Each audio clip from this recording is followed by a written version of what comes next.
जय माता दी दोस्तों। आज है नवरात्रि का पहला दिन।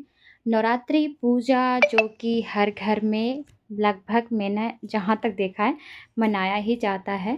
नवरात्रि का यह पर्व माता के पहले स्वरूप का पहले दिन, दूसरे दिन दूसरे स्वरूप यानी कि 9 दिन इस त्योहार को मनाया जाता है। और दशमी की आपको पता ही है विजयदशमी होता है। तो विजयदशमी को तो रावण की जो कर दिया जाता है, भगवान श्री राम ने उस पे विजय प्राप्त कर ली थी। लेकिन कुछ ऐसी जानकारी मैं आपको देने वाली हूँ कि इसमें ना जैसे माता की जो ये रूप है, तो माता की इस रूप की भी पूजा भगवान श्री राम ने की थी। ठीक है, तो आज है पहला दिन और आज हम माता शैलपुत्री के बारे में जानते हैं कुछ।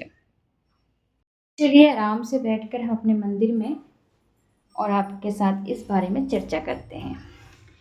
तो यहाँ पर हमारा सुबह का पूजा हो चुका है। यहाँ देख सकते हैं मैंने श्रृंगार का सामान भी कुछ सजाया हुआ है, जिसमें हम माता के सारे श्रृंगार को चढ़ाते होते हैं। और कल का छोटा ब्लॉग आपने देखा होगा जिसमें हमने पूरी मंदिर की साफ सफाई कर ली थी और माता के भी ड्रेस जो है चेंज कर दिए थे। तो माता का पहला स्वरूप माता शैलपुत्री के नाम से जाने जाती हैं। तो यह नाम उन्हें क्यों मिला, कैसे मिला, आज इस बारे में हम बात करते हैं।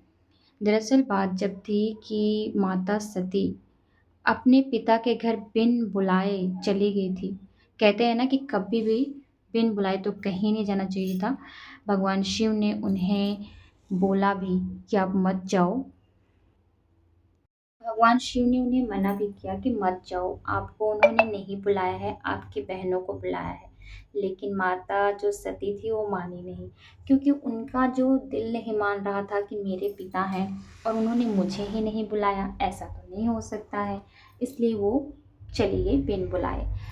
तो वहाँ पर जब उनके पिता ने और उनकी बहनों ने देखा ना, तो उनका उपहास उड़ाने लगे।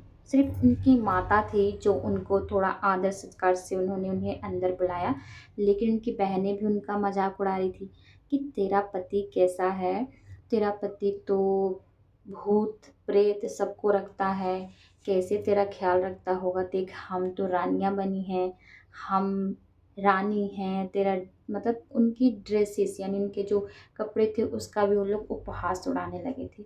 तो माता सती अपनी बहनों से तो ज़्यादा कोई ने तकलीफ नहीं हुई, लेकिन जब उनके पिता ने बहुत ही ज़्यादा भगवान शिव का अपमान करने लगे, बहुत ज़्यादा, कि कैसा है इसका पति, ना उसे पहनने का ढंग है, ना खाने का ढंग है, ना रहने का ढंग है, उसने मेरी बेटी को कैसे रखा हुआ है।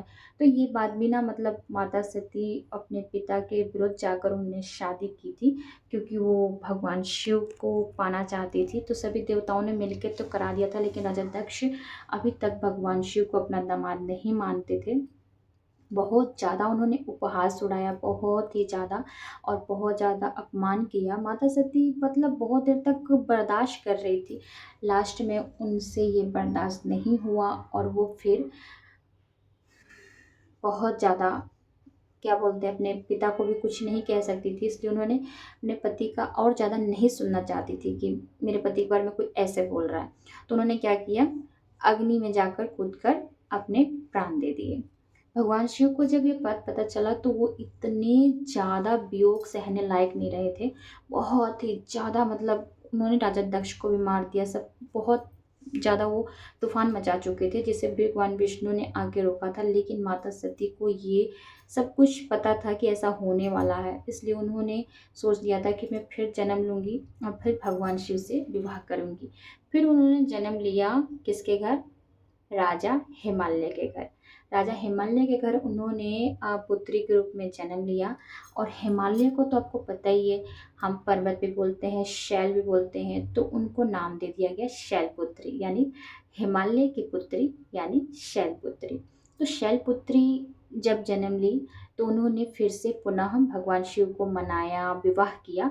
तो ये माता शैलपुत्री के बारे में था कि शैलपुत्री माँ का नाम कैसे पड़ा। और एक बात और कि विजयदशमी में राम जी की मतलब ज़्यादा बात चलती है। राम जी के जैसे युद्ध होते हैं, पूरे 9 दिन तक झांकियाँ निकाली जाती हैं। तो इसमें माता की पूजा की बात क्यों आती है? तो पूरे 9 दिन भगवान श्री राम ने भी माता की उपासना की थी, दिन-रात पूजा की थी। तब जाकर उन्हें रावण पर विजय मिली थी। और माता ने पूरे 9 और दिन मिलाकर महिषासुर से युद्ध किया था और 10वीं के दिन उन्होंने उस राक्षस का वध किया था, जिससे उन्हें महिषासुर मर्दिनी भी कहा जाता है।